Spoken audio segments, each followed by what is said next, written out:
So beautiful supers అనమాట. So మీకు ఇంకా ఇది వీడియో క్లారిటీ లేదు కాబట్టి ఇలా కనిపిస్తుందండి. ఇప్పుడు రెయిన్ సీజన్ వచ్చింది కాబట్టి కొత్తగా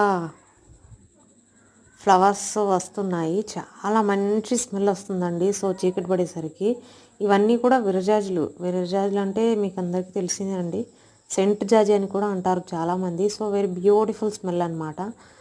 flowers beautiful, smell is very same. మన సెంట్ ఎలా ఉంటుందో పెర్ఫ్యూమ్స్ సేమ్ అలానే ఉంటుందండి. అంతకంటే కూడా ఇంకా చాలా బాగుంటుంది ఫ్లవర్స్ అయితే. ఇంకా ఇప్పుడు కొత్త సీజన్ కాబట్టి నార్మల్గా కొంచెం కొంచెం పూలు వస్తున్నాయి.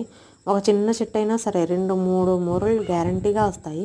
సో మనకి పూలు డబ్బులు పెట్టి కొనే బదులు ఇంట్లోనే ఒక చెట్టు వేసుకుంటే కావాల్సిన పూలు వస్తాయండి. ఎప్పుడు కావాలంటే అప్పుడు కోసుకొని పెట్టుకోవచ్చు. సో మీకు ఈ వీడియో నచ్చితే తప్పకుండా లైక్ ఇచ్చేసి మా ఛానల్ని సబ్స్క్రైబ్ చేసుకోండి.